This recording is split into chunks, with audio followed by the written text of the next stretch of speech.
வந்த ஜனங்கள் ஆண்டவரே அவர்கள் சீர்கட்டு போகாத வண்ணம் உம்முடைய கிருபைக்குள்ளாக உம்முடைய ராஜ்யத்தை சுதந்திரித்து கொண்டு கர்த்தாவே என்றென்றும் சதா காலமும் உமக்குள்ளாக ஜீவிக்கத்தக்கதான ஒரு ஸ்லாக்கியத்தை நீ நிச்சயமாக கொடுக்க போற கிருபைக்காக உமக்கு சோதரம். திறக்க போற வார்த்தை ஆசீர்வதியும், அந்த வார்த்தையிலே நீர் மகிமைப்படும், அந்த வார்த்தையை கொண்டு நீர் எங்களோடு இடைப்படும் கர்த்தாவே. பேசுற உதடுகளையும் கேட்கிற செவிகளை நீர் ஆசீர்வதித்து கர்த்தாவே அந்த ஆசீர்வாதங்கள் ஆண்டவரே எங்களுடைய வாழ்க்கையிலே பலிக்கத்தக்கதாக ஆண்டவரே அது ஆண்டவரே எங்களுடைய வாழ்க்கையிலே நிறைவேறத்தக்கதாக உடைய வார்த்தையை நாங்கள் புசிக்க நீர் கிருபை செய்யும். அந்த வேளையை உடைய கரத்தில் ஒப்பு கொடுக்கிறோம். மீதியாய் நடக்கிற யாவிலும் உடைய பரிசுத்த நாமம் மகிமைப்படட்டும். யாவை உடைய கரத்திலே தாழ்த்தி இயேசு கிறிஸ்துவின் நாமத்தில் கேட்கிறோம். ஆமென், ஆமென், ஆமென். நாங்கள் நின்ற வண்ணமாகவே மத்தேயு 7ஆம் அதிகாரத்தையும் வெளிப்படுத்தல் 17ஆம் அதிகாரத்தையும் நாங்கள் திருப்ப போகிறோம். நாங்கள் முதலாவதாக மத்தேயு 7ஆம் அதிகாரம், அதிலே நாங்கள் ஒரு சில வசனங்கள் 13, 14. மத்தேயு 7ஆம் அதிகாரம் 13ஆம் வசனம் 14ஐயும் வெளிப்படுத்தல் 19:7ஐயும் நாங்கள் வாசிக்க போறோம். வாசியுங்கள்.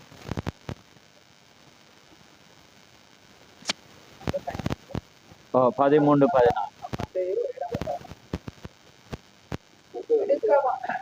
இடுக்கமான வாசல்களில் பிரவேசித்தல், கேட்டுக்கு போகிற வாசல் விரிவும் வழி விசாலமாய் இருக்கிறது, அதில் வழியாய் பிரவேசிக்கிறவர்கள் அனைவர். ஜீவனுக்கு போகிற வாசல் இடுக்கமும் வழி நெருக்கமாய் இருக்கிறது, அதை கண்டுபிடிக்கிறவர்கள் சிலர். ஆமென். அடுத்த வெளிப்படுத்தல் 19:7 சிங்களத்தில் வாசிக்கிறனாலும் வாசி.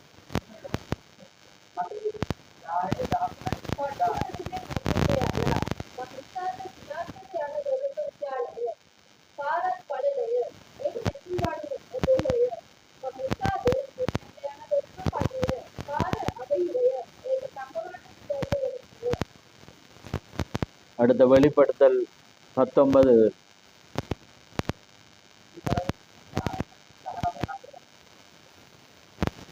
நாம் சந்தோஷப்பட்டு களிகூர்ந்து அவருக்கு துடிச்சென்ற கடவுள். ஆதியானவருடைய கல்யாணம் வந்தது, அவருடைய மனைவி தன்னை ஆய்க்கப்படினால் என்று சொல்ல கேட்டு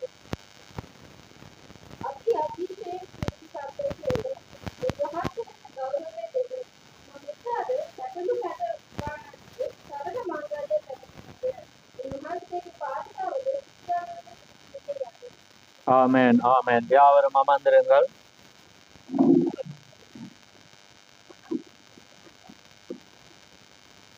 கர்த்தருடைய பரிசுத்த நாமம் மகிமைப்படுவதாக. ஆமென். சந்தோஷமா இருக்கிறீங்களா?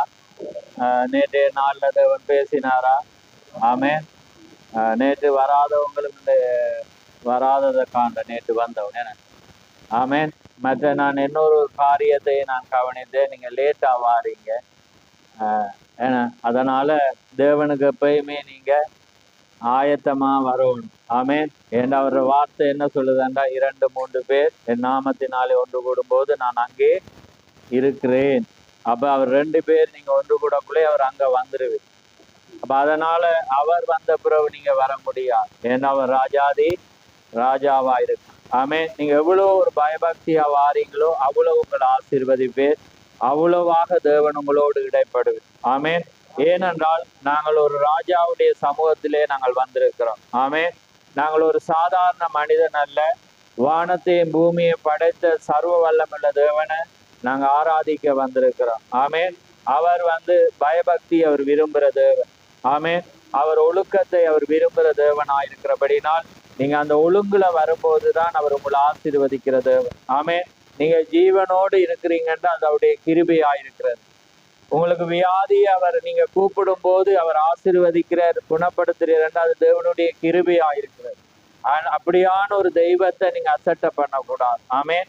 அதனால நிச்சயமாக நீங்க அடுத்த முறை அப்படி செய்ய மாட்டீங்கன்னு நான் விசுவாசிக்கிறேன். ஏனென்றால் இதை ஊழியக்காரன் சொல்லியிருப்பேன், ஆனாலும் நானும் அதை சொல்றேன். ஏனென்றா நான் அதை பார்க்கும்போது அது எனக்கு ஒரு வேதனையாயிருந்தேன். ஆமென். ஏனென்றால் அது ஒரு குற்றச்சாட்டு அல்ல. இதே மாதிரி என்னுடைய சபையில நடக்கலாம். அதே போல சந்தர்ப்ப சூழலோ எனக்கு தெரியாது. ஆனால் நீங்க நேரம் என்பது முக்கியமான ஒன்றாயிருக்கு. ஆமேன். அவரை நீங்க அசட்டை பண்ணாதபடி நிச்சயமாக தேவனுக்குள்ளாக வருவீங்கன்னு நான் விசுவாசிக்கிறேன். ஆமேன்.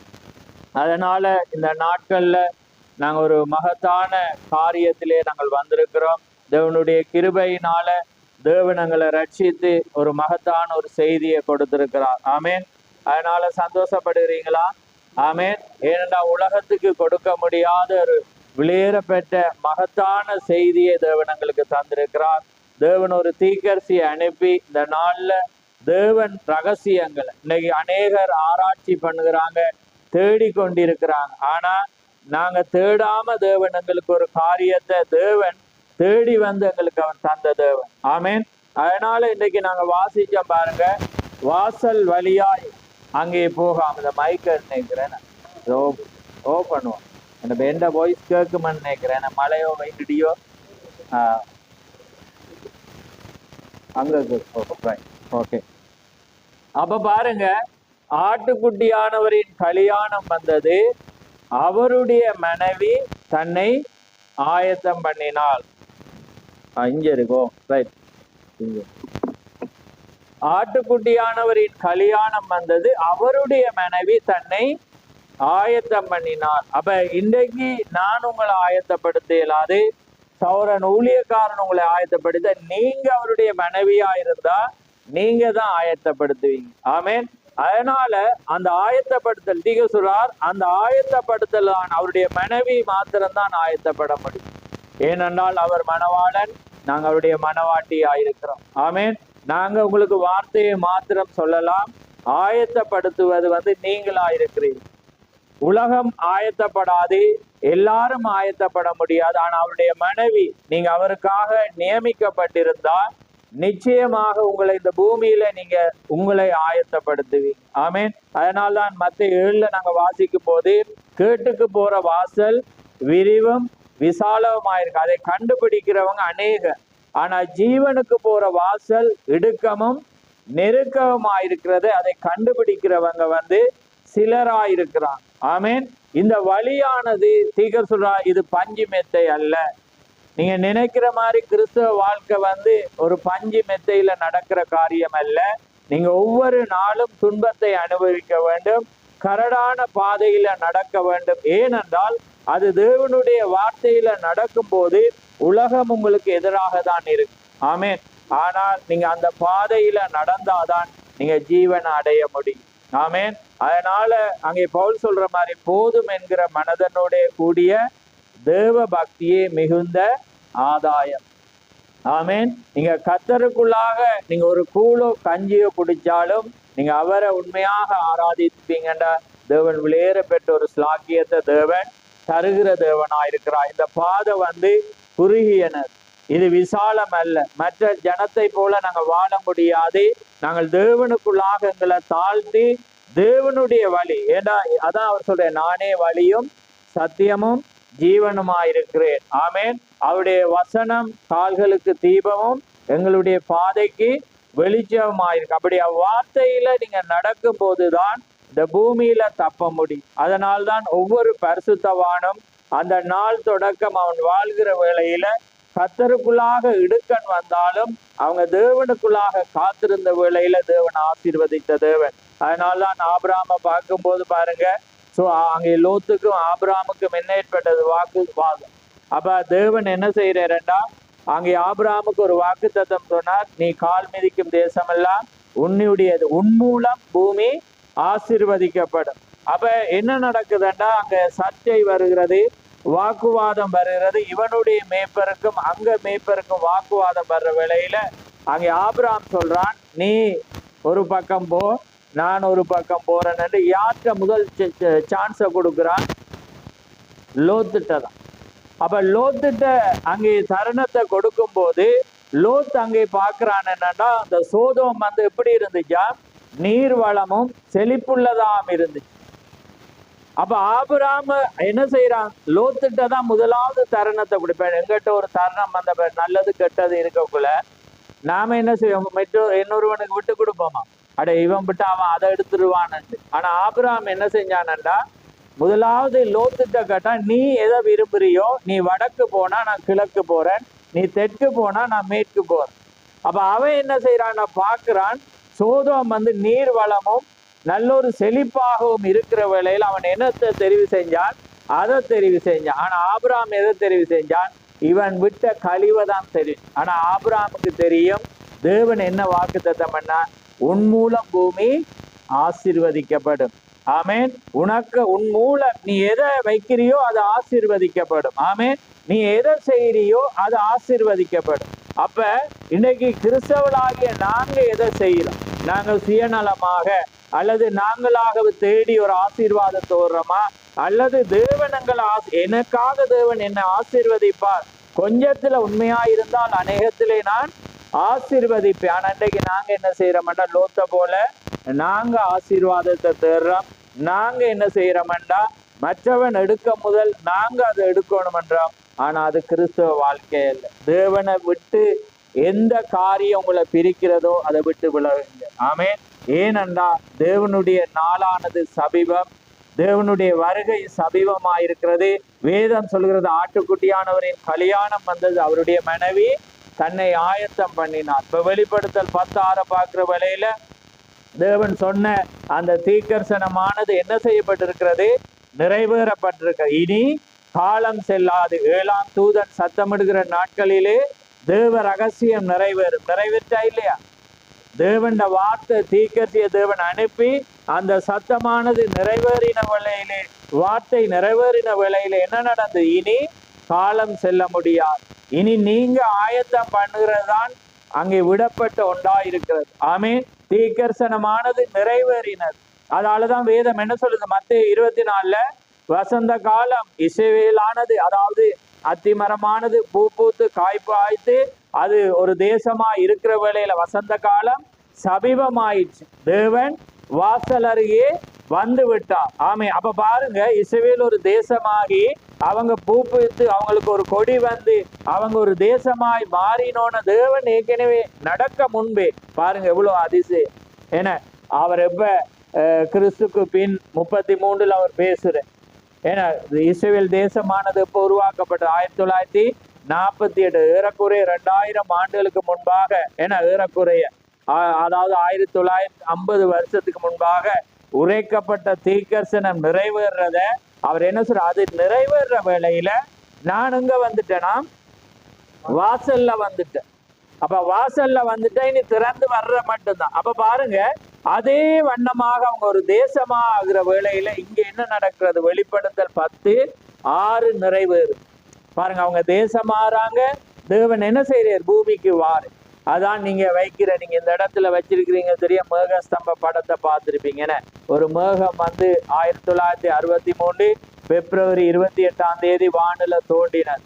அந்த புகைப்படத்துக்குள்ளாக யாருடைய முகம் தென்பட்டது, கர்த்தராகிய இயேசு கிறிஸ்துடைய முகம் தென்பட்ட. அப்ப பாருங்க, தேவன் அதான் அப்போஸ்தலர் 1:9 வாசிக்கிறோம், இவங்க கலிலேயாகிய மனுஷரே ஏன் வானத்தை அண்ணாந்து பார்க்கிறீர்கள், இயேசுவானவர் எப்படி அங்கே மரித்து அங்கே எடுத்துக்கொள்ளப்படும் போது மேகத்துல போனாரோ அப்படியே அவர் மீண்டும் வருவார் என்ற அந்த வசனம் என்ன செய்யப்பட்ட துல்லியமாய் ஏதோ அவர் சொன்னாரோ அது அப்படியே நிறைவேறி. பாருங்க எவ்வளவு சமீபமா தேவனுடைய வார்த்தையானது எவ்வளவு நிறைவேறி. அதான் தீர்க்கதரிசனத்தினாலே என்ன நடக்கிறது, தீர்க்கதரிசனாலே தெளிவாக்கப்பட்ட சம்பவங்கள். அப்ப ஒரு தீர்க்கதரிசனமானது வேதத்துல எழுதப்படும்.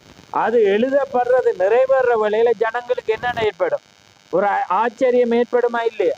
இப்ப ஒரு உதாரணத்துக்கு ஒரு கன்னிகை கற்பவதியாகி ஒரு குமாரனை பெறுவான்டா, அது ஏசாயா எப்ப எழுதினா, ஏறக்குறைய இயேசுக்கு பிறக்கிறதுக்கு 700 வருடத்துக்கு முன்பு எழுதுறான்.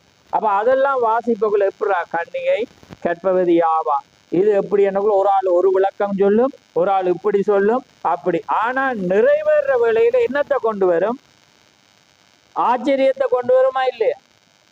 அதே காரியம் மரியாளுடைய வாழ்க்கையில நிறைவேற வேளையில உலகம் என்ன சொல்லிக்க முடியாது என இவள் ஒரு வேசி என்றாங்க. ஆனா உண்மையான ஜனங்கள் அறிந்து கொண்டார்கள் அந்த வார்த்தை நிறைவேற. அப்ப அவங்களுக்கு ஒரு கவர்ச்சி உண்டாயிருக்குமா இல்லையா?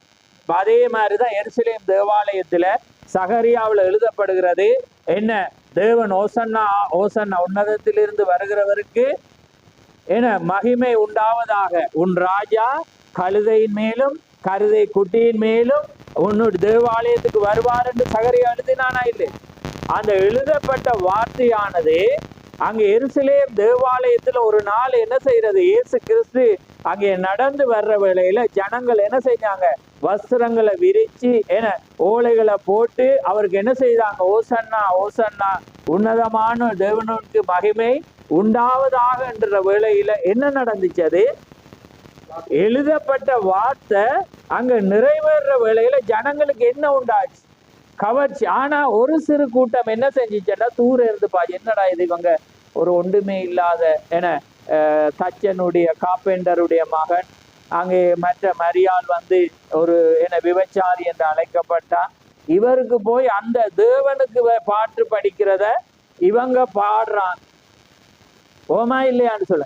ஆனா ஒரு சிறு கூட்டம் அங்க வந்த சபைக்கு வந்த ஜனம் என்ன செஞ்சிட்டாங்கன்னா, அந்த பைபிள் வசனம் அப்படியே நிறைவேற வேளையில அவங்க எதுவும் பார்க்கல, இவன் யாரென்றும் பார்க்கல, அவன் யாரென்றும் பார்க்கல, இவன் மரியாளுடைய பிள்ளை யோசேப்பிட பார்க்கல, அந்த வார்த்தை நிறைவேற வேளையில அப்படியே விசுவாசித்தான். ஆமென். அதுதான் விசுவாசம். நம்பப்படுகிறவன் உறுதியும் காணப்படாதவளின் நிச்சயம், இதுதான் விசுவாசம். காணாததை விசுவாசிக்கிறவன் தான் பாக்கியம். அவரு தோமா என்ன செஞ்சான், ஆண்டவரே உங்களோட கரத்தை காட்ட அவசரம், நீ என்ன கண்டு விசுவாசிக்கிறா, காணாம விசுவாசிக்கிறவர்கள் பார்க்க, நாங்க அவரை காணல, ஆனா இன்றைக்கு அவருடைய வார்த்தையை நாங்க அதான் வேதம் என்ன சொல்லு, வானமும் பூமியும் ஒளிந்து போனாலும் அவருடைய வார்த்தை ஒளியான்.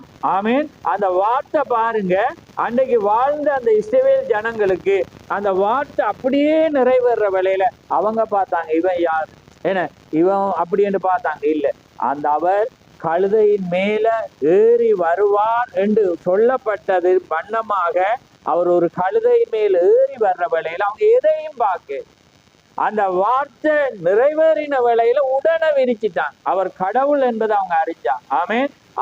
அதுதான் விசுவாசம். வார்த்தை நிறைவேற வேளையில நீங்க யார் எவர் என்று பார்க்காங்க, அந்த வார்த்தை நிறைவேறினா அதை ஆமேன் என்று போங்க. அது யாராலும் இல்லை, தேவனால் முன்குறிக்கப்பட்ட. அதான் யோவான் 14 நாங்க வாசிக்கிறோம்.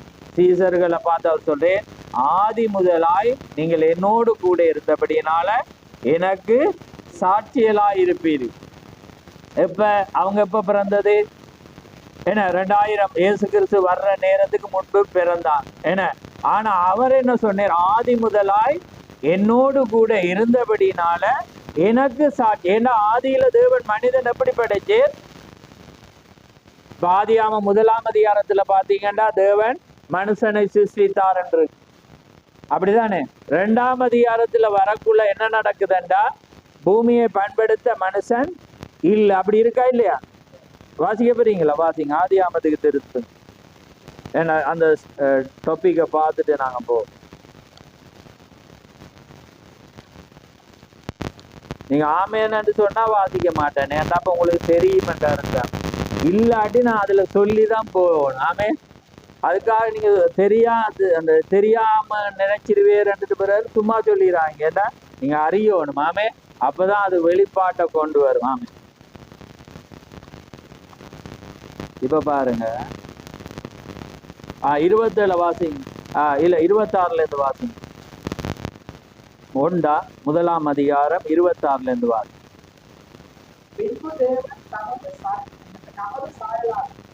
நமது ரூபத்தின்படியையும் மனுஷனும் உண்டாக்குமாக அவர்கள் சமுத்திரத்தின் பட்டங்களை ஆராய்ந்து பலரையும் மிருக ஜீவன்களையும் பூமி அனைத்தையும் சகல பிராணிகளை ஆளப்படவர்கள் என்றார். தேவன் தம்முடைய சாயலாக மனுஷன் சிருஷ்டித்தார், அவனை தேவ சாயலாக சிருஷ்டித்தார், ஆணும் பெண்ணுமாக அவர்களை சிருஷ்டித்தார். 28 தேவன் அவர்களை நோக்கி, நீங்கள் பழகி பெருகி பூமியை நிரப்பி அதை கீழ்படுத்தி சமுத்திரத்தின் மட்டங்களையும் ஆராய்ச்சி பறவைகளையும் பூமிக்கு நடமாடுகிற சகல ஜீவ ஜந்துக்களையும் ஆட்டுக் கொள்ளுங்கள் என்று சொல்லி தேவன் அவர்களை ஆசீர்வதித்தார். இப்ப என்ன செஞ்சுட்டு சிங்களத்துல வாசிக்க போறீங்க. அவரு சந்தேகம் மட்டும் வாசிங்க, இல்லாட்டி தேவையில்லண்டா விடு. ஸ்பீடா வாசிங்களா, டைம் வேணும்.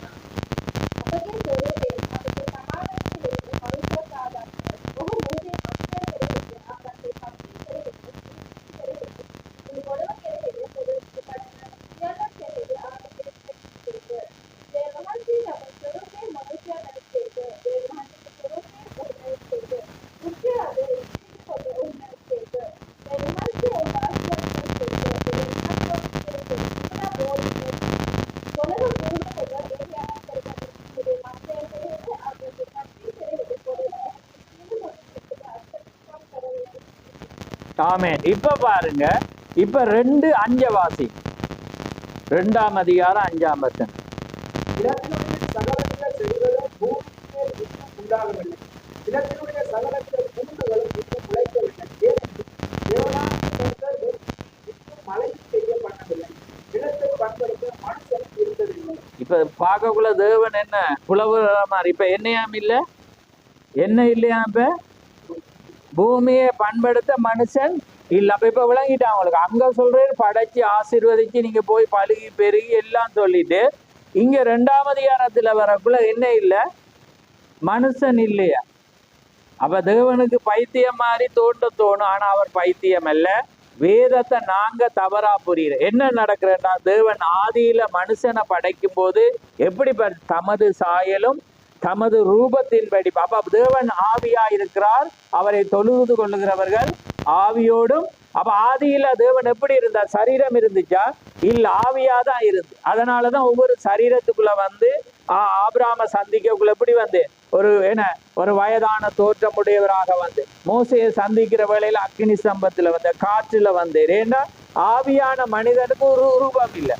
அந்த ஆவியான தேவனுக்கு ரூபம் தான் எங்க வந்துச்சு, இயேசு கிறிஸ்துவாய் வந்து. அதான் ஒரு கன்னியை கற்பவதியாகி ஒரு கன்னி என்ன யோசேப்பு கூட வராம தேவனே படைச்சு தேவனே சிருஷ்டிச்சு அந்த இயேசு என்ன மனிதனுக்குள்ள தேவன் ஆவி வரக்குள்ள இயேசு கடவுளா மாற. புரியுதா உங்களுக்கு? இப்ப ஒரு மனிதனுக்குள்ளாக பிறந்த மனிதனுக்குள்ள அவர் வந்து அவர் கடவுளாக இயலார். ஏன்னா அவன் கலப்பு. உதாரணத்துக்கு உங்களோட அப்பாவுக்கு நீங்க பிறந்திருந்தா அவங்களோட அப்பா ஃபேமஸ் ஆயிடுவேன், நாடே எந்த மகள் தான் கடவுள், ஏன்னா எந்த மகன் தான். ஆனா தேவன் அதை விரும்பேன். ஆமே, அவரே ஆதியும் அந்தமும் தொடக்கமும் முதலும், அவரே முடியவற்றவர். ஆமே, அவர் வம்ச வரலாறு இல்லாதவர். அவரே கடவுள் என்றா அவர் தொடக்கம் இல்லாதவர். உங்களை படைக்கணும்னா உங்களுக்கு முதல் பிறக்கும். ஓமா இல்லையா? அப்ப இப்ப பிறந்த ஒருவனுக்கு ஒருவன் கடவுளாக இயலுமா? இயலாது. அப்ப அதனாலதான் தேவன் வந்து ஆவி. அதனால்தான் அன்னைக்கு யோவான் 4 கேட்கிறாங்க, ஏன்னா நீர் ஆபிரகாமிலும் பெரியவரோ. அப்ப அவர் என்ன சொன்னேன், ஆபிரகாம் உண்டாரத்துக்கு முன்பே நான் இருக்கேன். ஆனா ஆபிரகாமுக்கு எத்தனை வருஷத்துக்கு அவர் பிறந்தவர்.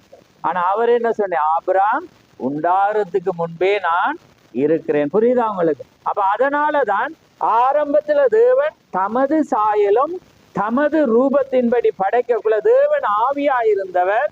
அதே மாதிரி ஆதாம படைக்கு. புரியுதா அவங்களுக்கு? அதுக்கு பிற்பாடு ஆவியான மனுஷன் மண்ணை கொத்தையிலுமா?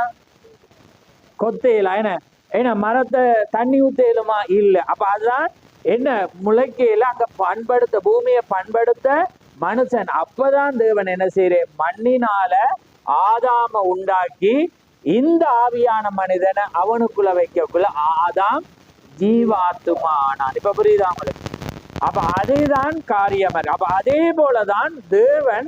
அதனாலதான் அவர் சொல்றேன், நீங்க ஆதி முதல் என்னோடு என்ன ஆவியா இருக்கிற மனிதன் அவர் படைச்சிட்டு ஆதியில சிந்தையிலேயே இந்த நாள் இப்ப. அதனால்தான் எரேமியாவை கத்தர் அரைக்கக்குள்ள என்ன சொல்ற, தாயின் கருவிலே உருவாகும் முன்னே நான் உன்னை பேர் சொல்லி. அப்பயே அவர் தெரியும் எரேமியா என்று பிறப்பான், இந்த காலத்துல இந்த நேரத்துல அவன் பிறப்பான் என்பதை அவர் என்ன செஞ்சுட்டு அறிஞ்சபடினாலதான் அவருக்கு எல்லாமே தெரியும். அவர் தேவன், அவர் தான் ஆக்கியோன், அவர் தான் கதை ஆசிரியர். இப்ப ஒரு கதை எழுதுறவனுக்கு தெரியும், துவக்கம் தெரியும், முடியும் தெரியும். இப்ப நாங்க கதை வாசிக்கிறார்களுக்கு தான் தெரியும் என்னடா நடக்க போகுதுன்னு முடிவில். ஆனா அவருக்கு எல்லாமே தெரியும். புரியுதா? அப்ப அதனாலதான் இந்த காரியம். அப்ப தேவனுக்கு பாருங்க, அந்த வார்த்தையை அவர் எழுதுற வேளையில அந்த வார்த்தையை பாருங்க ஏற்றுக்கொள்ள தேவன் ஒரு ஜனத்தை வச்சு.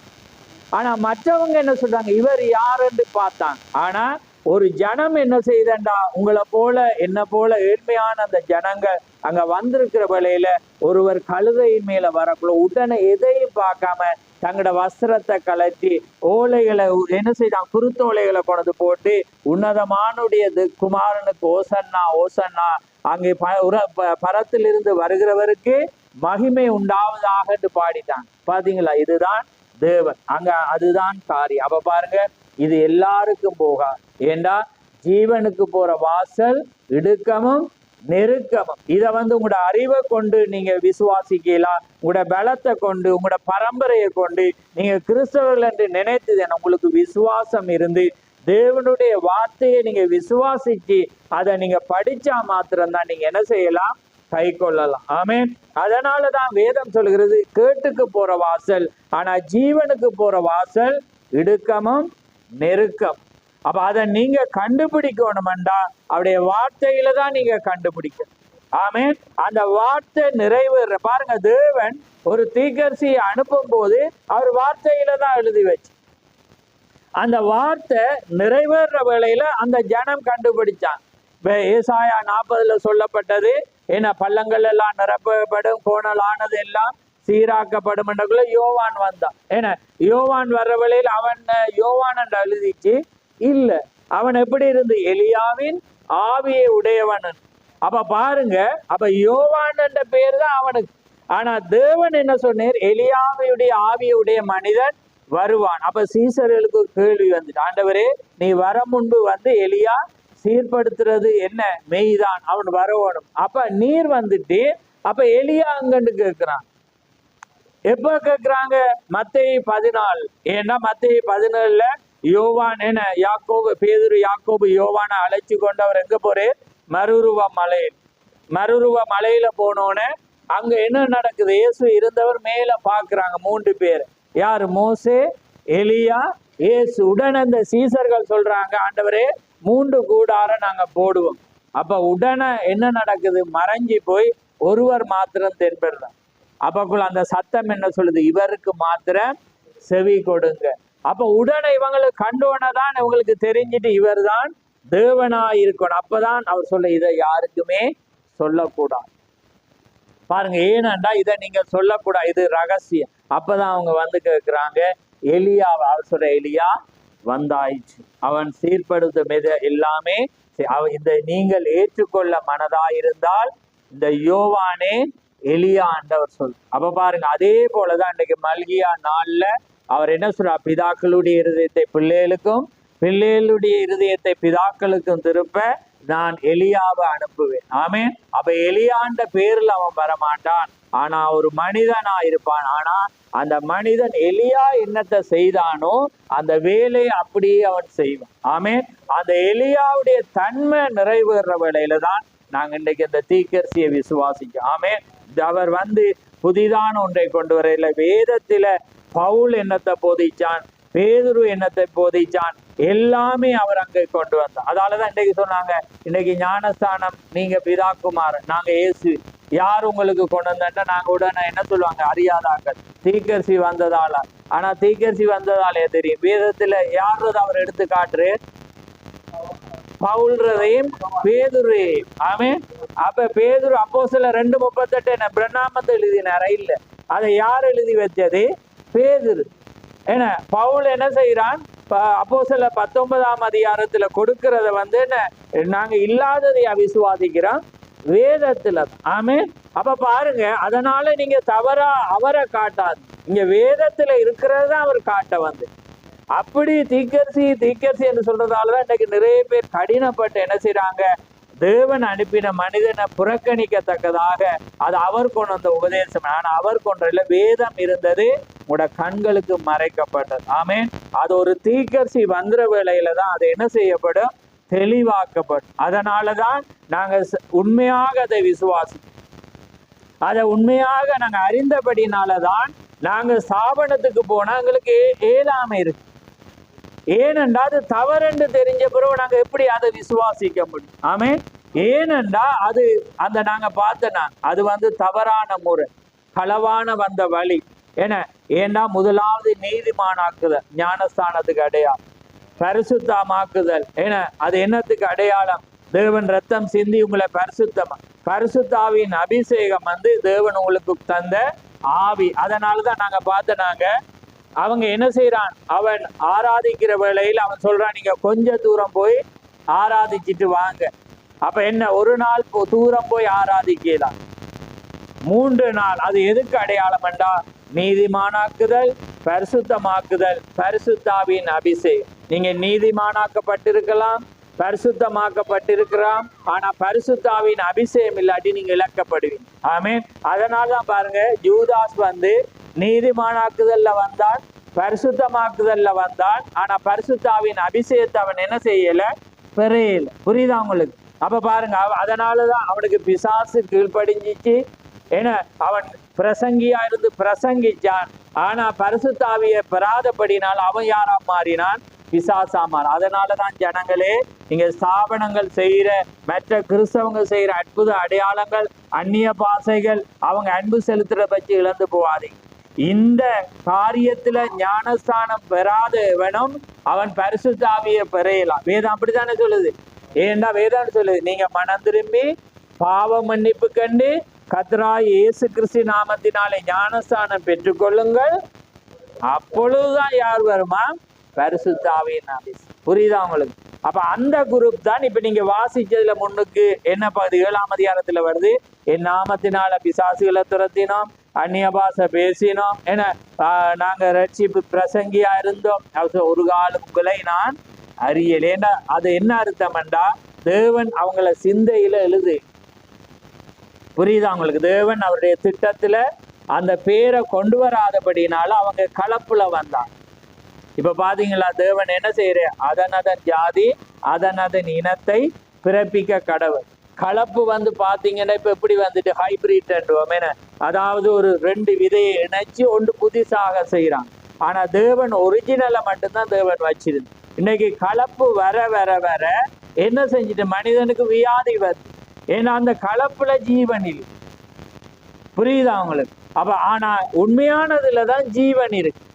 அப்ப அதனாலதான் நீங்க ஆதியாமத்துல வாசிக்கக்குள்ள அவர் என்ன சொல்றேன்டா, மிருகங்களையும் பழங்களையும் உங்களுக்கு ஆகாரமாய் கொடுத்தேன். ஆனா அந்த ஆகாரம் எப்படியா இருக்கணும்னு அவர் சொல்றேன், நீங்க விதை தரும் கனிகள் உங்களுக்கு ஆகாரமா இருக்கணும். விதை தரும் கனி.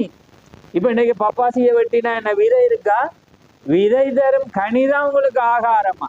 அப்ப அந்த விதை இல்லாத சாப்பிடக்குள்ள என்ன வருது உங்களுக்கு, வியாதிகள். அப்ப அதான் பாருங்க, கிரேப்ஸ் எடுத்துக்கொண்டா இப்ப கிரேப்ஸ் இல்ல உள்ளுக்குள்ள, ஆனா ஒரிஜினல்ல என்ன இருக்கு, விதை இருக்கு. அதோட சாப்பிட்டாதான் இன்றைக்கு பாருங்க இலங்கையில இருந்து ஏற்றுமதி செய்யறாங்க என்ன, இந்த கிரேப்ஸ் சீட்ஸ் அங்க வந்து கோடிக்கணக்குல வந்து விற்பனை ஆகுது. ஏனண்டா கேன்சருக்கு மருந்து எங்க இருக்கு, விதையில. புரியுதா உங்களுக்கு? அதான் தேவன் சொல்றேன், விதை தரும் கனிய உங்களுக்கு ஆகாரமாய் உங்களுக்கு புசிக்க கடவுள். இப்ப பிசாசு வந்துட்டு என்ன செஞ்சிட்டான், ஹைபிரிட்டை கொண்டு வந்தோம்னா அங்க ஜீவனி. நீங்க அந்த பப்பாசியை வாங்கிட்டு என்னொண்ட உற்பத்தி செய்ய. புரியுதா உங்களுக்கு? அந்த பப்பாசியை கிரேப்ஸை வேண்டிட்டு என்னொண்ட உற்பத்தி. ஆனா ஒரிஜினல்ல நீங்க மாம்பழத்தை வேணாலும் ஒரிஜினல் ஹைபிரிட், மாம்பழத்துல என்ன இந்த இது இருந்தாலும் அது என்னொண்ட உற்பத்தி செய்யல, ஹைபிரிட். அதுல வந்து என்ன செய்ய மாட்டோம், அதோடயே முடிஞ்சிடும். ஆனா ஒரிஜினல் தான் என்ன செய்யும், இன்னொரு. அதே போலதான் கிறிஸ்தவர்கள் ஹைபிரிட்டா இருக்கிறவங்களால இன்னொரு ஆத்துமாவை கொண்டு. ஏன்னா அவங்க ஒரு ஒரிஜினல் ஆத்துமா இன்னொருவனை உற்பத்தி செய்வான். ஏன்னா அவன்ட ஜீவன் இருக்கு, அவன்ட பரிசுத்த ஆவி இருக்கிறபடினால் அவன் இன்னொரு ஆத்துமாவை ஆதாயப்படுத்த. இன்னைக்கு கிறிஸ்தவங்க என்ன செய்யறாங்க, மற்றவர்களுக்கு இடரலா இருக்கிறான். ஆனா நானும் நீங்களும் இடரலா இருக்கக்கூடாது. நாங்க இன்னொருவர் ஆதாயப்படுத்துறோம். உங்களோட பேச்சில வந்து இன்னொருவர் ஆதாயப்படுத்தும், உங்களோட பாட்டுல இன்னொருவர் உங்களோட பிரசங்கம் இன்னொருவர் ஆதாயப்படுத்தும், உங்களுடைய காரியம் வந்து இன்னொருவரை ஆதாயப்படுத்தும். ஆமேன். இதுதான் அதான் சொல்றேன், நீங்க மலையின் மேல் உள்ள பட்டணம் மறைந்திருக்க, உங்கள் வெளிச்சம் மனுஷர் முன்பாக இவ்விதமாய் பிரகாசிக்க கடவுள். உங்களோட வெளிச்சம் வந்து இன்னொருவருக்கு ஜீவனை, அது ஒரு பிரகாசத்தை கொடுக்கணும். ஆமேன். இன்னொருவருக்கு சாட்சியை கொடுக்கணும். அதுதான் அவங்கள கிறிஸ்து. ஆனா நாங்களே அப்படி வார்த்தைக்கு புறம்பாக நாங்க ஜீவித்து கொண்டு நாங்க இன்னொரு மனிதனை அங்க தேவன் வரமா. ஆமேன். தேவன் வரணும்டா நீங்க தேவனுடைய ஆலயம். இன்னைக்கு ஆலயம் இது வந்து இப்ப கட்டுட, ஆனா இதுல இருந்து நாங்க ஆலயமா மாறிட்டோம். ஏன்னா தேவன் வாசம் பண்ணுகிற இடம் எங்களுடைய சிங்காசனமாயிருக்கிறது. ஆமேன். ஏனென்றா இன்னைக்கு பரிசுத்த ஆவி வரணும்டா எங்க அவர் வாசம் பண்ணல, இவர் ஆவியா வந்து இங்க இருக்கல, இங்க இருந்து அவரால் பிரயோஜனம் இல்லை. ஆனா உங்களுக்குள்ள வந்தா என்ன விசுவாசிக்கிறவன் தான் செய்த கிரியலை தானும் அவன் செய்வான், நான் செய்த கிரியலை அவனும் செய்வான். அப்ப என் நாமத்தினால் அவன் ஜெபிக்கும் போது அங்க என்ன செய்யும், பிசாசுகளோடும் அற்புதங்கள் வரும். ஆனா அவர் ஆவியா இருந்து ஒன்று செய்ய. புரியுதா உங்களுக்கு? அந்த ஆவியா இருக்கிறவனுக்கு ஒன்று. அதான் ஆதியில லூசிபர் விழுந்துற வேளையில ஆவியா இருந்தான். அவன் என்ன செய்தான்? யாருக்குள்ள போகலாம்ன்றத அவன் திட்டமிடுகிற வேளையில அங்க பேசத்தக்கதான ஒரு சர்ப்பம் இருந்துச்சு. ஏன்னா அது நிமிர்ந்து நின்றுச்சு. அப்ப அவன் என்ன செய்யறான்டா, அவனுக்குள்ளாக போய் என்ன நடக்குது, அவளை அவன் வஞ்சித்த. ஏன்னா ஆவியா இருக்கிறவன் ஏவாளை வஞ்சிக்க. அப்ப அவன் என்ன செய்யறான்டா, பேச்சு கொடுக்குறான். பேச்சு கொடுக்கிற வேளையில தேவன் என்ன சொல்ற, இதை நீங்க புசிக்க கூடாது. அவர் என்ன சொன்ன, ஒரு வேர்டுல முடிச்சிட்டார் புசிக்க. ஆனா ஏவாள் என்ன சொல்றா, 800 வார்த்தையை கூட்டுற. என்ன சொன்னா புசிக்கவும் தொடவும் கூடாது. அப்ப பார்த்தா நம்மட ஆள் தானே. ஏன்னா இயேசு கிறிஸ்து என்ன சொன்ன, பொய்யனும் பொய்க்கு பிதாவும் ஆயிருக்கு. அப்ப பொய் பேசுற எல்லாமே எதா இருக்குது, பிசாசாரு. நீங்க நேக்க வேணா, பொய் வந்து வேதத்துல முக்கியமான. நீங்க பாத்தீங்கன்னா வெளிப்படுத்தலோ தீமைத்தைய வாசிக்கக்குள்ள பொய்யர்கள் எங்க போயிடலாம், பரலோக ராஜ்யத்துல பிரவேசிக்க. அதான் தீக்க சொல்றேன், நான் ஒரு குடிகாரனோட நான் அவனோட நடந்து போய், அவன் இரவில குடிச்சிட்டு விடியல மறந்துடுவான். ஆனா பொய்க்காரன் நிதானமா இருந்தே பேசுறபடினால அவனோடு நான் சேரமான். ஆமே. அதனாலதான் பொய்யனும் பொய்க்கு பிதாவுமா இருக்கான். ஏன்னா பொய்காரன் வந்து அவன் எழுசுறான் பிதா. அதான் அவங்களுடைய தகப்பன் பிசாசுன்ற. ஏன்னா ஆதியில பொய்ய சொன்னவன் யாரு, அவன் தான் பொய் சொன்னான். ஆமே. அப்ப இவன் பார்க்கிறான் சர்ப்பத்தோட பேசக்குள்ள, இவன் சொன்னா புசிக்கவும் தொடவும் கூட அவனுக்குள்ள இடிவ உன்னை கூட்டுற ஆளு. ஆமே. பொய்ய சொல்றான்னு அவன் என்ன செஞ்சான், பேசி பேசி பேசி அதை வஞ்சித்ததை பார்க்க. அப்ப அதனாலதான் தேவனுடைய வார்த்தை எதை அங்கே உரைக்கிறதோ அதை அப்படியே விசுவாசி, அதை கூட்டாதீங்க. அது அவர் சொன்னார் இவர் சொன்னார்னா அது தேவனுடைய வார்த்தை என்று விசுவாசிங்க. அப்பதான் உங்களுக்குள்ள ஜீவன் வரும். ஆமேன். அதனாலதான் இன்றைக்கு தேவனுடைய காரியம் வந்து இன்றைக்கு கடினம் தான். நீங்க தேவனுக்காக எதையும் இழந்துற தருணத்துக்கு வரும். நீங்க மற்றவங்களை போல ஆராதிக்கலாம். உங்களுக்கண்டு ஆராதனை ஒழுங்கு இருக்கும், உங்களுக்கண்டு ஒரு வழி இருக்கும். ஏன்னா வேதம் அதை ஒழுங்குபடுத்தி இருக்கு. ஆமே. தேவன் நீ என்ன எப்படி ஆராதிக்கணும்னு அவர் ஆராதனை செஞ்ச. அதான் அவன் சொன்னான், தேவன் விதித்தபடிதான் நாங்க ஆராதிக்கோம். அவன் சொன்னான், நீ சொல்ற மாதிரி செய்யலாது, தேவன் விதித்தபடிதான் நான் ஆராதிக்கும். அப்ப அதனாலதான் தேவனுடைய ஜனங்கள் தேவன் எதை விதித்தாரோ அந்த ஒழுங்குல தான் நீங்க ஆராதிக்கும். ஏன்னா தேவன் எப்பயுமே ஒழுக்கத்தை அவர் விரும்புற. அவர் ஒழுங்கும் கிரமமான தேவன் என்று தேவனுடைய வார்த்தை சொல்லுது. நீங்க விரும்புற மாதிரி அவர் ஆராதிக்கலாது, அவர் விரும்புற மாதிரிதான் நீங்க ஆராதிக்கும். அதான் உங்களுக்கு நான் நேற்றைய நாள்லயே உதாரணப்படுத்தினேன். இவனும் பழிய குணம் தான் அவனும், ஆனா ஒரே பழி வீடு. நீங்க வாசிச்சு பாருங்க, இவனும் ஏழு அவனும் ஏழு.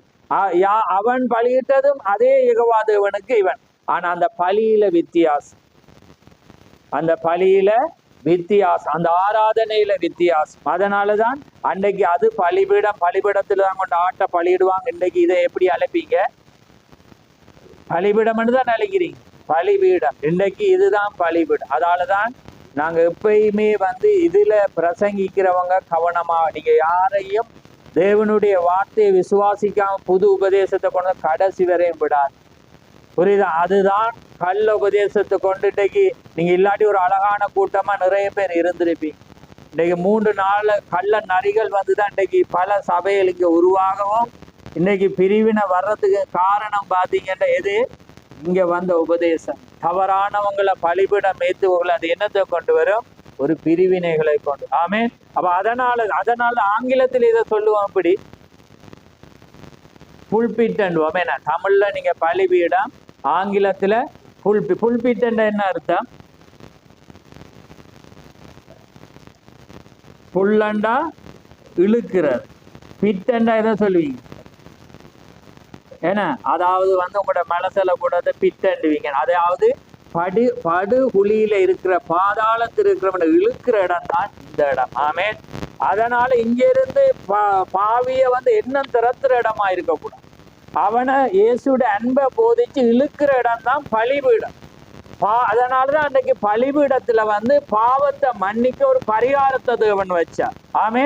அதனாலதான் பாவி செய்தவன் ஒரு ஆடை கொண்டு வந்து பலியிட்டுட்டான்டா அவன் வெளியே போக்குல நீதிமானா போறான். ஏன், இவனுடைய பாவத்துக்காக இது மறிச்சு. அதே போலதான் இந்த பலிபிடமானது இன்னொருவனை வாழ்ந்து இழுக்கிற இடமா இருக்கணும், திறத்துற இடமா இருக்க கூடாது. ஆமேன். ஒரு பாவிய நீ வா, தேவனுண்ட பாவத்தை மன்னிச்சிட்ட, நீ மனம் திரும்பி இதுதான் வழி என்று அழைக்கிற இடமோ, மற்றவனை குற்றஞ்சாட்டி அவனை திரட்டி அவனை கேவலப்படுத்தி பொய்யானதை பேசுற இடம் பலிபிடம் அல்ல. ஆமேன். அதை முதலாவது நாங்க அறியணும். பலிபிடம் என்பது தேவனை ஆராதிக்கிற இடம். இன்னொருவன் ஆண்டவரே நீர் என்னோடு பேசினீர், என்னை உணர்த்தினீர் ஆண்டவரே, அந்த ஆதங்கத்துக்குள்ள அவன் கண்ணீர் சிந்துற இடமா இருக்கணும், கடவுள் பேசுற இடமா இருக்கணும். ஆமேன். அதனாலதான் இதுல ஜாக்கிர நான் சவருட்டே அதான். ஆமேன். எங்கட பலிபிடத்துல நாங்க யாரையும் ஏத்த மாட்டோம். உபதேசத்துல சரியா இருந்து அங்க எந்த மனிதனையும் சாராம தேவனுடைய வார்த்தையை பேசுற மனிதன் ஒரு வார்த்தை பேசினாலும் நாங்க அவனோடு ஓடும், அவனுக்கு இடம் கொடுக்கும். ஆனா கள்ள உபதேசத்தையோ வீணானதையோ தன்னை பெருமைப்படுத்தவோ இன்னொருவனை கொண்டு வரன்னு இங்க யாரை நாங்க ஆராதிக்கிற தேவனுடைய வார்த்தை தான் அழியாதது. ஆமேன். இதுதான் சத்தியமாயிருக்கு. தேவன் அனுப்பி அங்கீகரிக்கிற மனிதர்களை தேவனுடைய வார்த்தையின்படிதான் நாங்க காட்டும். ஆமேன். அப்ப அதனாலதான் இந்த காரியங்களை நாங்க கவனம். அதே போல நாங்க இந்த சபையாருக்கு நாங்க அதான் சொல்ற காரியம், நீங்க தேவனுடைய வார்த்தையை போதிக்கிறவங்களை ஏற்றுங்க. தேவனுடைய இல்லாட்டி பிரிவினையை கொண்டு நாசமாக்கி ஜனம் இல்லாதபடி அவன் செய்கிறவனாயிருக்கிறாம.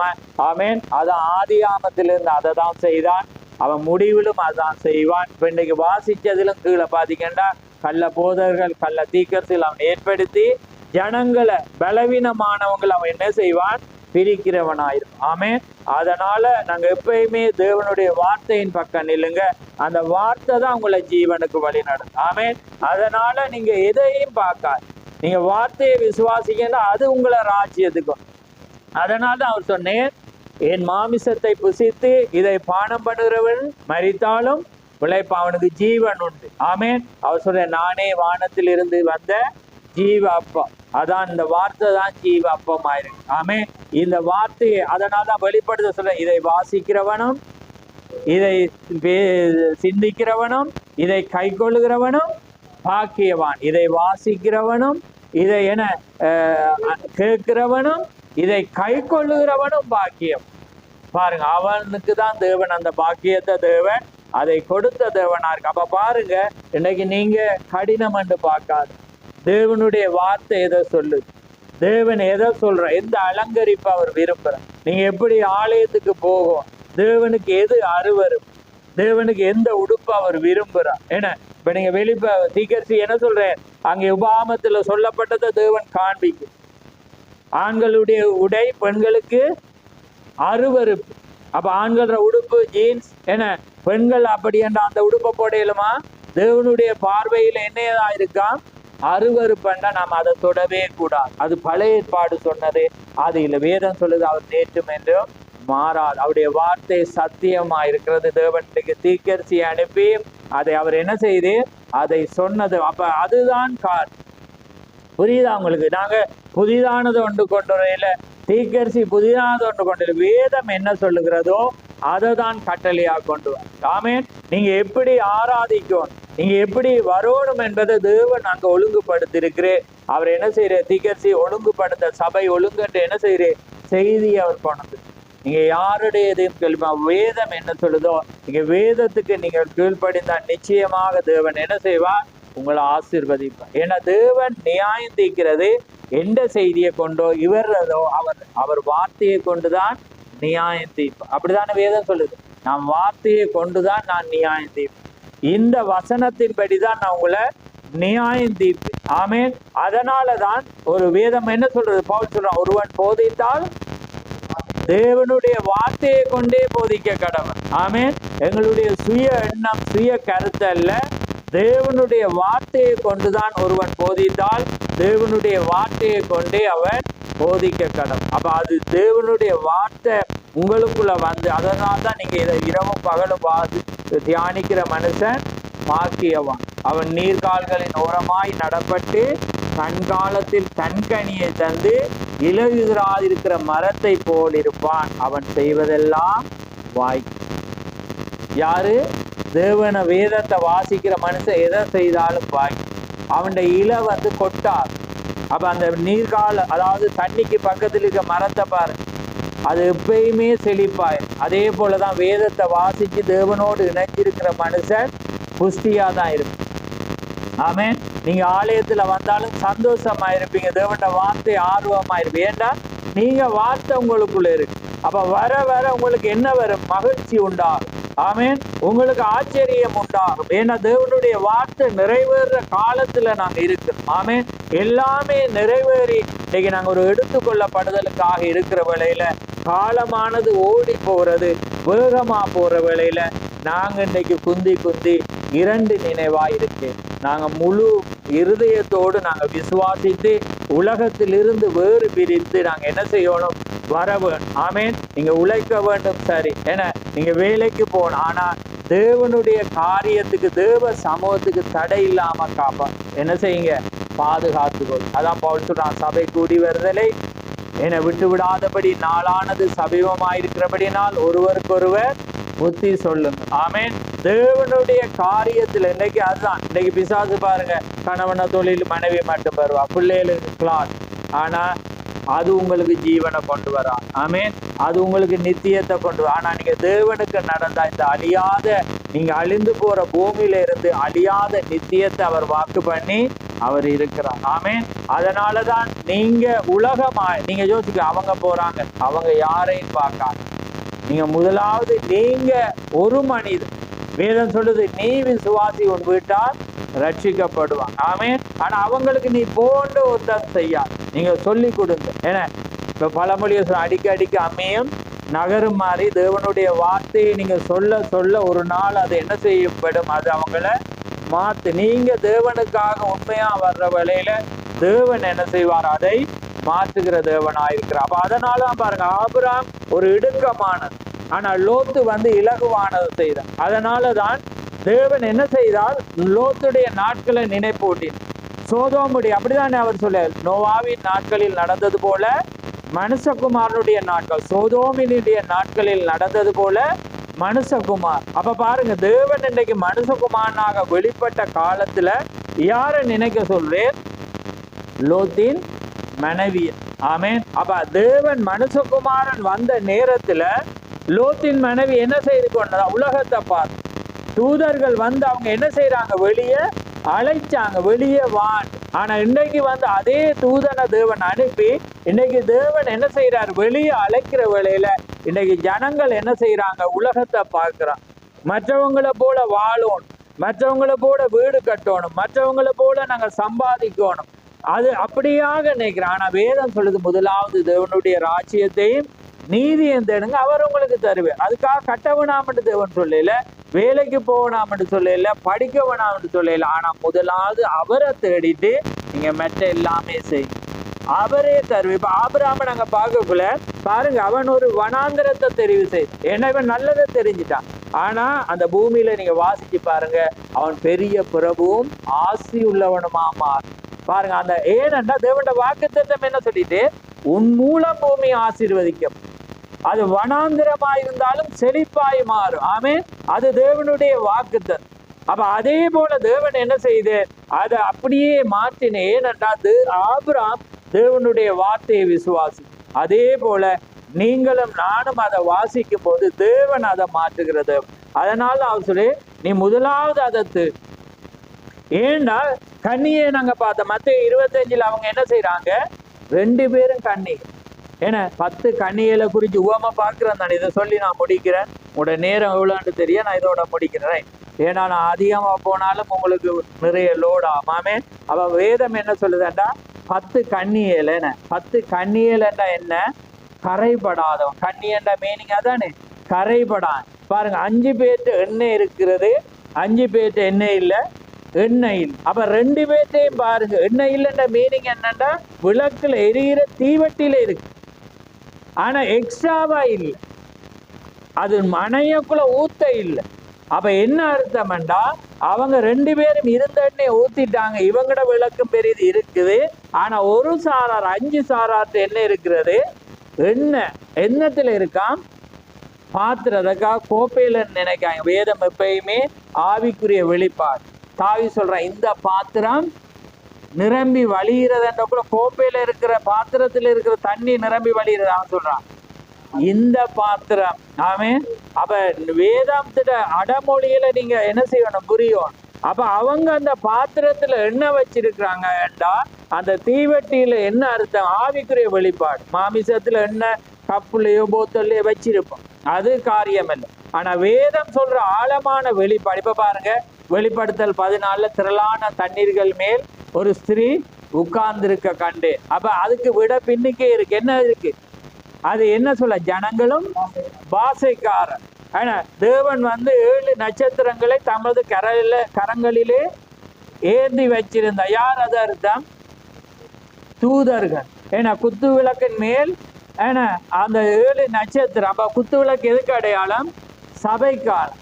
மிருகம் என்னத்துக்கு அடையாளம்? வல்லமை. புரியுதா? மரம் என்னத்துக்கு அடையாளம்? ஒரு மனிதனுக்கு. அதனாலதான் அந்த யோவான் என்ன சொல்றான்? என்ன கோடாலியானது மரங்களின் வேர்களின் அருகிலே வைக்கப்பட்டிருக்கிற நல்ல கனி கொடாத மரமெல்லாம் வெட்டுண்டு அக்கினியில. மரத்தை அவன் பேசிட்டு இருக்க, மரத்துக்கு செய்தி சொல்லி அவன் தான். அதாவது ஒரு மனிதனுக்கு மரம் மனிதனுக்கு ஒப்பிடக்கூடாது. ஆமே, அதான் தாவி சொல்றான், நீர்கால்களின் ஓரமாய் நடப்பட்டு தன் காலத்தில் தன் கனியை தந்து இலையுறாயிருக்கிற மரத்தை போலிருப்பான். மரம் போலிருப்பான். ஆமே. அப்ப வேதத்துல மரம் ஒரு மனிதனை குறிக்கிறதுன்றது அறியும். அப்ப இவங்களுக்கு தங்கட வாழ்க்கையில இப்ப சில பேருக்கு சபையில போயிருக்கக்குள்ளதான் பரிசுத்தவானா இருந்து நல்லா ஆராதிப்பேன். வீட்டை போனோன்னு வேறதெல்லாம் ஆராதிப்பேன், வேறதை பேசுவான், வேற வார்த்தை வரும். இங்க ஒரு பரிசுத்தவான பொழுது அது பரிசுத்தாவி ஆராதிக்கக்குள்ள நல்லோர் மீதும் மழையானது நல்ல மரத்துக்கு மட்டுமா பெய்யுது. மரமானது நல்லோர் மீதும் தீயோர் மீது மழையானது பெய்யறது போல பரிசுத்தாவி சபையில வரக்குள்ள எல்லாருக்கும் அபிஷேகம் பெறும். ஆனா உங்களோட வாழ்க்கையில அபிஷேகம் இருந்தாதான் எப்பயும் கிறிஸ்தவனை போல இருப்பீங்க. ஆமே. நீங்க வீட்டுல மாத்திரமில்ல, சபையில, வெளியிடம், வேலையில, எல்லா இடமும் தேவனுக்கு நீங்க சாட்சியா இருப்பீங்க. ஆமே. அததான் தேவன், அவன் தான் பரிசுத்தாவியை பெறான். அந்த டைம்ல எக்காலம் ஊதினா சடுனா என்ன செய்வான்? அவன் ஆயத்தமா இருப்பான். நீங்க வேலையில உலகத்தோட இருந்து கொண்டு சபைக்கு வர்ற நேரம் இருந்தா அந்த டைம்ல எடுத்துக்கொள்ளப்பாடு வருதுமண்டா தேவன் எக்காலம் தோணிச்சா நீங்க அங்கிருந்து சேர்ச்சிக்கு ஓடி வரக்குள்ளே எல்லாம் முடிச்சு. அப்படிதான் அவங்க ஓடினான். இதோ மணவாளன் வருகிறார் என்ற சத்தம் வர்ற வேளையில டக்கண்டு எழும்பி போயிட்டு என்ன செஞ்சாங்க? எண்ணெயை தேடுறாங்க, எண்ணெய் இல்லை. அப்போ ஓடி போய் கடைக்கு வாங்க ஓடக்குள்ள யார் மனம் இருந்தவன் என்ன செஞ்சிட்டான்? போயிட்டு. அதான் திக்க சொல்ல, நீங்க எப்பயுமே நீங்க படுத்திருக்கலாம், நித்திரையா இருக்கலாம், வேலை செய்ய, எப்பயுமே அவரை நினைச்சிட்டு இருக்காமே. எப்பயுமே இதை அங்க எடுத்துக்கொள்ள அவரை காலம் துணிக்கிற வேலையில நீங்க என்ன செய்ய? ஒரு இமைப்பொழுதுல நீங்க மறுரூபமாகி ஆகாயத்திட செல்லும். அதான் நீங்க ஆயத்தமா இருக்கிற. ஆமே. நீங்க எப்பயுமே தேவனை தேடுங்க, தேவன் எல்லாம் தரு. ஏன்னா கர்த்தருக்கு பயப்படுதெல்லாம் என்ன செய்யும்? ஞானத்தின் ஆரம். கல்வியை யார் தர்றாரு என்று. அப்ப நீங்க பயந்தா ஆட்டோமேட்டிக்கா எது வரும்? ஆனா நாங்க கஷ்டப்படுறோம் அது வராது. நீங்க கடவுளுக்கு பயந்தா ஞானத்தை தேவன் கொடுப்பார். ஆமே. உலக ஞானத்தின் மாத்திரமல்ல, ஆவிக்குரிய ஞானம். எப்படி பேசணும், எப்படி ஒரு ஊழியக்காரனை மதிக்கணும், எப்படி மூப்பர்களை மதிக்கணும், எப்படி சபையின் விசுவாசியை மதிக்கணும், எல்லா ஞானத்தையும் அவர் தருவார். ஆமே. அப்ப அது என்ன செய்யற? ஆஸ்தி எல்லாமே அவர் தருவார். ஆமே. ஆனா நாங்க என்ன செய்யறோம்? லோத்துவ போல நாங்க ஈஸியா போய் செல்வத்தை தேடக்குள்ள லோத்து என்ன செய்யறான்? ஒரு வெதுவெதுப்பான கிறிஸ்தவனுக்கு அவனும் தேவனை தான் ஆராதிச்சான். ஆனா ஆபிரகாமை போல ஆபிரகாம் உண்மையா ஆராதிச்சான். ஆமே. அவனுக்கு கொஞ்சம் இருந்தாலும் தேவன் ஏதோ சொன்ன தன்னை பிள்ளைய பலியிடக்குள்ள அவன் எதையும் பார்க்க. ஆமே. அதனாலதான் இன்றைக்கு ஆபிரகாமை நாங்க பேசணும். ஆமே. ஏண்டா ஆபிரகாம் குழந்தை வர முதலே சொல்லிட்டு குமாரன் மூலம் பூமி ஆசீர்வதிக்கப்படும். அப்ப அவனுக்கு தெரியும் பிள்ளையை எடுத்து போட்டு எப்படி கொல்ல முடியும், கொண்டாலும் ஜீவனை தர முடியும் என்பதை அவன் அறிந்தது. அதனாலதான் தேவன் ஆபிரகாமுடைய விசுவாசத்தை என்ன செய்தே? சோதித்தார். அதே போல இந்த கடைசி நாட்கள்ல நீங்க அவருடைய மனவாட்டி. இப்ப கல்யாணம் ஒரு வீட்டுல நடக்க போதாண்ட எல்லா பொம்பளையும் வெளிக்கிட்டு இருப்பாங்க, எல்லா பொம்பளையும் சாரி எடுத்துட்டு இருப்பாங்க. இல்லையே, யார் எடுப்பாங்க? அந்த வீட்டுல நடக்கிற பெண் மட்டும்தான் ஆயத்தப்படுவோமா இல்லையா? அதே போலதான் வேதம் சொல்லுது வெளிப்படுத்தல் 19:7 ஆட்டுக்குட்டியான கல்யாணம் வந்தது அவருடைய யார அவருடைய மனைவி தன்னை. அப்ப நீங்க அவருடைய மனைவியா நீங்க இருந்தா நீங்க மட்டும் ஆயத்தப்படி. அடைய தேவனுக்கு என்ன வஸ்திரம் தேவன், தேவன் எந்த அலங்கரிப்பை விரும்புறார். ஆமே, உங்க எண்ணத்தை அவர் எதிர்பார்க்கிறார். ஏன்னா அதனாலதான் நீங்க என்ன செய்வீங்க, அதை எதிர்பார்ப்பீங்க. ஆமே, தேவன் உலகத்துல பார்க்கிற அழகான சபைகள் அல்ல, கட்டடங்களை அல்ல, அவர் எளிமையான உங்களை தான் அவர் விரும்புகிறார். ஆமே, அதனால நான் சீக்கிரம் சொல்ற ஒரு கதையை நான் சொல்லிட்டு முடிக்கிறேன். அங்கே அவர் சொல்ற ஒரு பண்ணையாளர், அதை ஆவிக்குரிய விதத்தோட நாங்க பொருத்தி பார்க்க போறோம். ஒரு பண்ணையாளர் வந்து என்ன செய்யறேன்டா, சிகாகோவில் இருக்கிற இவர் இந்த இடத்துல இருக்கிற அவர் என்ன செய்யறேன்டா, தன்னுடைய குமாரனுக்கு ஒரு பெண் கொள்கிறதற்காக அவன் அங்க வரப்போறான்ன்றதை இந்த பண்ணையாளருக்கு தெரியும். அப்ப இந்த பண்ணையாளருக்கு வந்து 5 பெண்கள் இருக்கிறாங்க, அழகுள்ளவன். அப்ப இவன் வருகிறான், ஏன்னா அவனும் ஒரு எஜமான். அப்ப எஜமானன் வரப்போறான்ன்ற இந்த பெண்கள் என்ன செய்வாங்க, தன்னை பெண் பார்க்க வர்றனோன்னு ஆயத்தப்படுவான். ஏன்னா அவன் செலக்ட் பண்ண போறான். இவங்க என்ன செய்வான், லிப்டிக் அடிச்சு இந்த இது எல்லாமே மேக்கப் பண்ணி பெரு டோல் மாதிரி இருக்கு. அதேவன் அந்த பெண்கள் இயற்கையாவே அழகுள்ளது, புரியுது, அழகு. ஆனா ஏன் அடிக்கிறான்னு எனக்கு வித்தவர தெரியாது. பாருங்க, சில பேர் வந்து மேலதிகமா அடிப்பாங்க. ஏன்னா அதே மாதிரி இவங்க அடிச்சு எல்லாமே இருக்கக்குள்ள பாத்தீங்கன்னா இவன் வரக்குள்ள வந்து பார்க்கக்குள்ள பார்த்தா இவன் அப்செட் ஆயிடு. ஏன்னா இவன் கிராமத்துக்கு வாரான், இங்க ஒரு அழகான பெண், சாந்தமான பெண், இயற்கை அழகோட இருப்பாள்ண்டு. சிகாகோ இப்படி அமெரிக்கால தெரியும் உங்களுக்கு, அது பாவம் உள்ள இடம். அதுல இருந்து வரக்குள்ள பார்த்தா அதே மாதிரிதானே இது இருக்கணும்னு இவனுக்கு மனவேதம். இவன் வெளியில வந்து சுற்றி இருக்கிற வேளையில அங்க பாக்குறான், குசினி பக்கமா இருந்து ஒரு பாட்டு பாடப்படும்.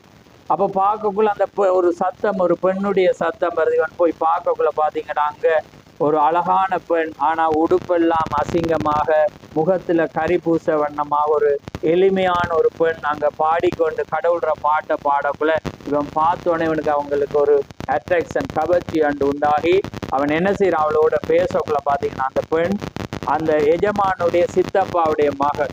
ஆனா அவள் எந்த அழகும் இல்லாமல் ஒரு சாந்தம், கூச்ச சுபாவம் உள்ள எளிமையான ஒரு பதில் சொல்ற ஒரு பெண்ணா இருக்கக்குள்ள இவனுக்கு அங்கே அவள் மீது அங்கே என்ன ஏற்படுது, அனுதாபம் ஏற்பட்டு காதல் ஏற்பட்டு அவன் சொல்றான், நீ என்ன விவாகம் பண்ணுகிற. அவன் சொல்ற, நீர் எஜமானன், நான் வந்து ஏழையானவள், நான் உண்மை விவாகம் பண்ண நான் தகுதி இல்லை. அப்ப தீக்க சொல்ற, அது போலதான் நாங்க இயேசுவை, நாங்க தேவங்களை சொந்த ரட்சகர், அவரோடு நாங்க வாழ நாங்க யாரு தகுதி உள்ளவங்களா? தகுதி இல்லை. அவர் ராஜாதி ராஜா. ஆமென், அவர் எல்லாத்துக்கும் அதிபதி. ஆனா உங்களையும் அவர் தெரிந்து கொண்டார். அப்ப அவள் என்ன சொல்ல, அவர் சொல்ற, நீ அதுக்கு நான் எந்த குணாதிசயத்தை எதிர்பார்த்தனோ அது உன்னிடத்துல இருக்கு, எந்த அழகை நான் விரும்பினனோ இயற்கையை அது உன்னிடத்துல இருக்க. அவன் ஒரு வாக்கு கொடுக்கிறான், நான் சிகாகோ போய் எல்லாம் ஆயத்தப்படுத்தின பிற்பாடு நான் மீண்டும் வந்து நான் அழைப்ப கொடுத்து உன்னை கூட்டி போவனோட அவன் போயிட்டான்.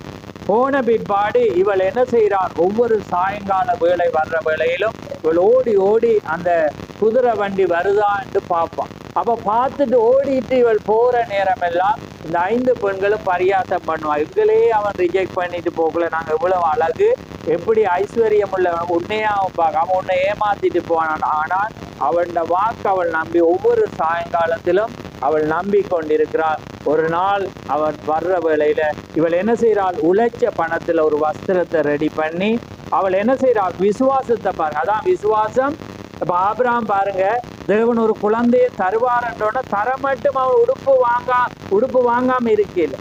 வேதம் என்ன சொல்லு, தீக்க சொல்றேன், அவன் அதுக்கு முன்னாகவே அவனுக்கு பிறக்கிற போற குழந்தைக்காக உடுப்பு வாங்கி வைத்தானா. ஆமேன், அதுதான் கிரியை. ஆமேன், அது என்ன செய்யற, விசுவாசம் எனக்கு கிடைக்கும் என்று நாங்க அதுக்கு ஆயத்தப்பட்டு இருப்பது.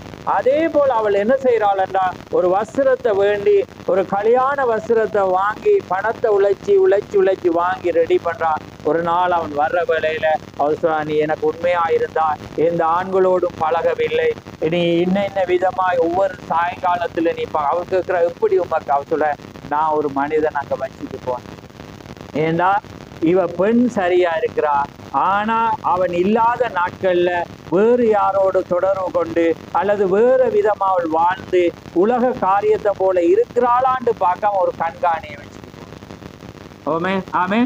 அதே போலதான் இன்றைக்கு தேவன் உங்களை கண்காணிக்க யாரை வச்சுட்டு போனேன்? பரிசுத்த ஆவி. ஆமே.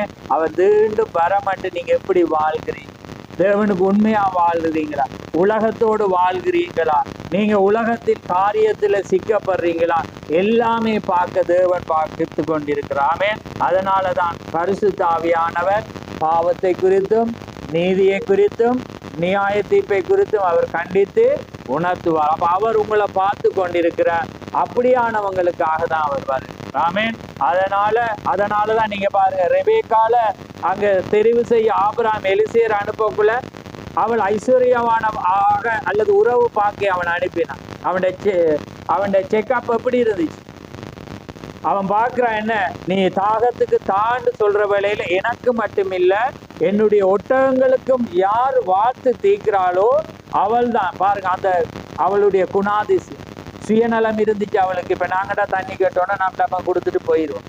அவள் என்ன செய்ய, அவனுக்கு மட்டும் கேட்கல. அவள் சொல்ல, உனக்கு மாத்திரமில்ல உங்களுடைய வேலைக்காரர் ஒட்டகங்களுக்கும் வார்த்து. அவளுக்கு அப்ப பாருங்க, ஒரு பெண்ணுக்கு இருந்துச்சு சேவை செய்யற மனப்பான், தாழ்மை மனப்பான், சுயநலம் இல்லாத, வேலை செய்யற எதுக்கும் சஞ்சலப்படாத ஒரு குணாதிசயம் இருக்கு. அவள் இவள் தான் என்னுடைய எஜமானனுக்கு. அதே போலதான் தேவன் அப்படியான பெண்களை, அப்படியான நல்ல உள்ளம் கொண்ட பெண்கள் என்று பார்க்கக்குள்ள உங்களை சொல்றேன், நானும் அவருடைய பார்வையில் ஆணண்டும் பெண்ணண்டும் இல்லை. நாங்கள் எல்லாரும் மனவாட்டி, கர்த்தருக்காக ஊழியம் செய்யற, கர்த்தருக்காக உண்மையாயிருந்து ஒரு சவனை உபசரிக்கிறது, ஒரு வாங்க அல்லது தண்ணியை தாங்கண்டக்குள்ள காணுமாண்டு நாங்கள் அன்போடு விசாரிக்கிற அப்படியானவங்களுக்காக தான் தேவன் வரும். அதனால கர்த்தர் தாமே உங்களை ஆசீர்வதிப்பாராக. ஊழியக்காரன சபையார் ஆசீர்வதிப்பாரா. மீண்டும் கர்த்தருக்கு சித்தமானா நாங்கள் ஒன்று கூடுவோம். நானும் அங்கே உங்களை அழைக்கிறேன்.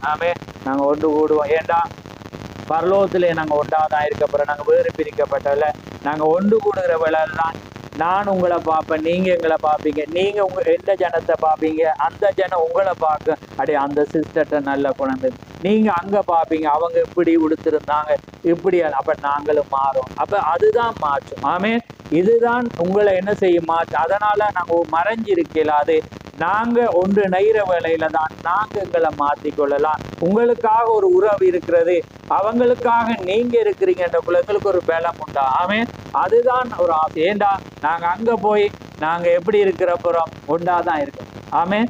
இங்கே அதனால சொல்ற, இங்கே காண்கிற அவனிடத்தில் அன்பு கூடாதவன் காணாத தேவன். இன்னைக்கு நிறைய பேர் சண்டை பிடிச்சிட்டு எப்படி அங்க வரப்போறே தெரியாம இருக்கிறாங்க. ஏன்னா இன்னைக்கு சபைகளுக்குள்ள அப்படி விசுவாசிக்குள்ளாடி, ஆனா தேவன் உங்களுக்குள்ள வந்து அது வர முடியாது. ஆமென். நாங்க மன்னிக்கணும், மறக்கணும். அப்பதான் கர்த்தர் உங்களோடு இருக்கிறார் என்பது அடையாளம். கர்த்தர் தாமே உங்களை ஆசீர்வதிப்பாரா.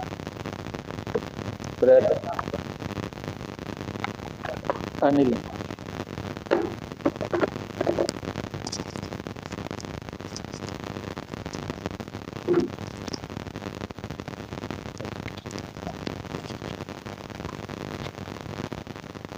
கர்த்தருடைய பரிசுத்த ஸ்தோத்திரம் உண்டாவதாக. ஸ்தலங்களே, நாம் மட்டுமாக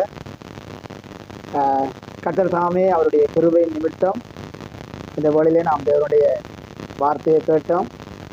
கர்த்தர் சகோதரனை ஆசீர்வதிப்பாராக. அவண்ணமாக சபையில் இருக்க ஒவ்வொரு பிள்ளைகளையும் தேவனுடைய வார்த்தையை கேட்டவங்கள் ஒவ்வொருவரையும் தேவன் அமிதமாக ஆசீர்வதி நடத்துவாராக. வேதம் சொல்லுகிறபடி நீங்கள் வார்த்தையை கேட்டவர்களாக மாத்திரமல்ல, அந்த வார்த்தையின்படி நடக்க வேண்டும் என்று வேதம் எங்களுக்கு போதிக்கிறபடி நான் கடவுளை நாம் வார்த்தையை கேட்டவர்களாக மாத்திரமல்ல, அதன்படி ஜீவிக்க எங்களுடைய ஆவி ஆத்மா சரீரம் நம்ம கட்டிடத்திலே நாம் ஒப்புக் கொடுப்போம். இந்த நாளிலே கர்த்தர் ஒவ்வொருவரையும் ஆசீர்வதிப்பார். திரும்பவும் விதமான ஒரு ஒன்று கூடலே தேவனை நாம் அதற்காக சபையர் ஜெபிங்க. தேவனிடத்திலே இப்படியான சகோதரர் ஒருமித்து வாசம் செய்கிறது எவ்வளவு நன்மையும் இன்பமா இருக்கிறது. அது ஆரோனுடைய சிரசின் மேல் ஊற்றப்பட்டு அவனுடைய தாடி வழியாய் வழிகிறதுமான அந்த தைலத்திற்கு ஒப்பா இருக்கு. அது பாருங்க, அது எவ்வளவு தைலமான தேவனுடைய அபிஷேகம். இன்றைக்கு நாம் தேவனுடைய அபிஷேகத்தை கர்த்தருடைய சமூகத்திலே காண்கிறோம். அது நாம் கர்த்தருடைய ராஜ்யத்திற்கு போக மட்டும் இந்த அபிஷேகமானது எங்களோடு கூட வர வேண்டும். அதற்காக நாம் பிரயாசப்படுவோம் அதிகமாய். கர்த்தர் உங்களை ஆசீர்வதிப்பாராக. நாம் எழுந்து நாம் ஜெபத்திலே தாழ்த்தி நாங்கள் ஆராதனை முடிப்போம்.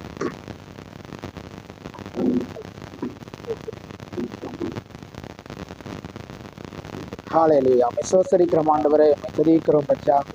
எங்கள் அன்பும் கிருபையும் இரக்கமான தகப்பனே, அப்பா இந்த நல்ல வேலைக்காக கொடான கொடி நன்றி செலுத்துகிறோம்.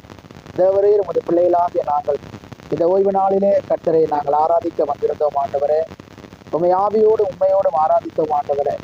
அப்பா இந்த ஒளியிலே கர்த்தர் பேசவும் நாங்கள் கேட்கவும் எங்களுடைய செவிகளை கர்த்தர் திறந்து எங்களுடைய இருதயத்தை எண்ணங்களை கர்த்தர் அறிந்திருக்கிறீர் ஆண்டவர். அதற்காக உமக்கு நன்றி செலுத்துகிறோம். கொடான கொடி நன்றி செலுத்துகிறோம் ஆண்டவர். கர்த்தாவே, உடைய வார்த்தை கேட்ட ஒவ்வொரு பிள்ளைகளையும் கர்த்தர் ஆசீர்வாதத்தை நடத்துகிறார். அவனமாய் சிறியோர் பெரியோர் ஒவ்வொருமாக கர்த்தர் ஆசீர்வதியும். இன்றைய நாள் ஆண்டவரே, இந்த ஆராதனைக்கு தடை பெற்றிருக்கிறதான சேசமாய் ஆத்மாவுடைய பாதத்திலே தாழ்த்துகிறேன்.